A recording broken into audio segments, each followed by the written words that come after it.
Сәлеметсізбе, құрметті білім алушы. Ежелгі Қазақстан тарихы сабағын бастаймыз. Бүгінгі сабағымыздың тақырыбы ежелгі Қазақстан адамдарының антропологиялық тұрпаты. Сабақтың мақсаты ежелгі Қазақстан адамдарының антропологиялық тұрпатын анықтау. Антропология дегеніміз не? Антропология адамның шығу тегін, дамуын, дене құрылысын, нәсілдік ерекшеліктерін зерттейтін ғылым. Биология ғылымымен байланысты. Антропология грекше адам және ілім деген терминнен шыққан. Бұл терминді алғаш ендірген грек тарихшысы Аристотель. Адамның жасқа, жынысқа байланысты өзгеруін зерттейтін сала адам морфологиясы деп аталады. Адам баласының шығу тегін зерттейтін сала антропогенез деп аталады. Ал нәсілдерді зерттейтін саланы рассогенез деп атайды. Жер шары мекендеген барлық халықтар мен ұлттардың сыртқы түрлерінің ерекшеліктеріне қарай үш нәсілге, яғни рассаға бөлінетінін білесіздер. Яғни европоидтық нәсіл, негроидтық нәсіл және монголоидтық нәсілге бөлінеді. Тым ақшыл, селеу шашты, ұзын бойлы болып келсе,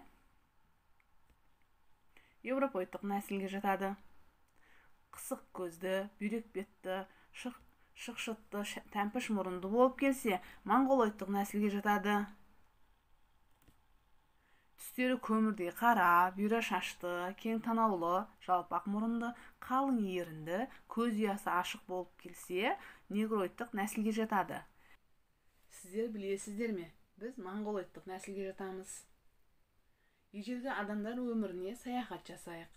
Ежелгі адамдар, ерте адамдар, саналы адамдар, қазіргі адамдар болып бөлінеді. Яғни тарихи термин тілде палеантроптар, питекантроптар, архантроптар. Олардың өзі бірнеше салаға бөлінеді.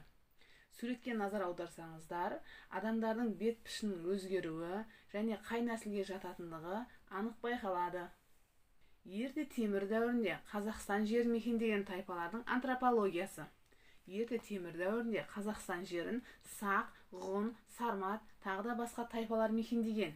Сақтардың бас сүйегі шағын, ми қауашағы кішірек, беті жалпақтау, көзі ұялы, қабақ сүйегі шығыңқы, мұрны дөңестеу болып келген. Жалпы сақтардың бет пішінінде андрондық тұрпат белгілері бар екені байқалады. Бірінші суретке назар аударыңыздар. Дегенмен де сақтардың бет әлпетінде европоидтық тұрпаттың көміскелене бастаған мынадай белгілерден байқаймыз. Бас сүйектің тұрқы қысқарады, беті жалпақтана түседі, маңдайы тайқыланады, көз ұясы шығыңқы бола бастайды. Қазақстан жерін қола дәуірінде мекендеген адамдардың түр сипаты. Өздеріңіз білесіздер, Қазақстан жеріндегі үлкен мәдениеттің бірі андронов мәдениеті. Андронов мәдениетіндегі адамдардың дене тұрпаты, нәсілдері туралы Алексей былай деп сипаттайды. Андроновтар мұрынды келген, бет сүйегі шығыңқы емес, көздері үлкен, кескін кейпі ірі, дене құрысы мығым, жігерлі, келбетті адамдар болған. Қостанай жеріндегі қола дәуірінің заманында европоидтық нәсілге жататын адамдар мекендеген. Олар қыр мұрынды, ат жақты, өңі ақшыл, шашы сарғыштау, бой орталау болып келген. Қостанай жерінде Алексеев қорымынан табылған адамның бас сүйегін антрополог Герасимов бет пішінін жасаған. Қазақтың тұңғыш антропологы кім екенін білесіз бе? Қазақтың мақтанышы, тұңғыш антрополог Оразақ Смағұлұлы. Ол кісі 1960 жылы республиканың әр өңірінен адамдардың қаңқасы мен сүйектерін жинастырып, Санкт-Петербургтағы антропологиялық және этнографиялық мұражайға тапсырады.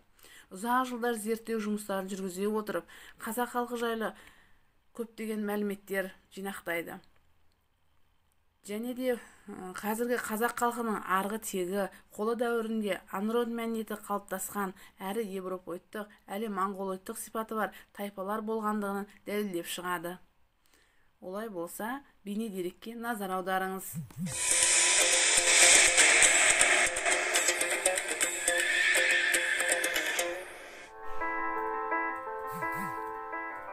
Оразақ Смағұл қазақтан шыққан тұңғыш антрополог.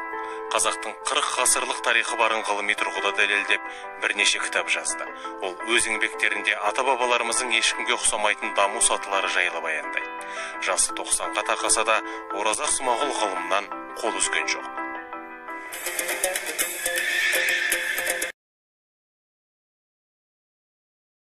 Бейнедерек ұнады ма? Бейнедеректе сіз Оразақ Смағұлұлы туралы мәлімет бере алдыңыз. Енді жоғарыдағы деректерді, бейнедеректерді көре отырып, сізге тапсырма. Бірінші тапсырма. Әр нәсілдің түр сипатын сипаттаңыз. Европоидтық, монголоидтық, негроидтық. Екінші тапсырма. Сәйкестендіру кестесі. Қазақтың тұңғыш антропологы кім? Антропология қандай ғылым? Расогенез дегеніміз не? Антрогенез дегеніміз не? Бүгінгі сабағымыз сізге ұнады ма? Көптеген мәліметтерді жинақтай бере отырып, сабақ түсінікті деп ойлаймын. Сабақ сізге ұнаған болса, кері байланыс жасай отырып, бүгінгі сабақтағы көңіл күйіңізді, суреттегі смайликтердің бірін таңдай отырып, көңіл күйіңізді білдіріңіз. Сау болыңыздар, назарларыңызға рахмет.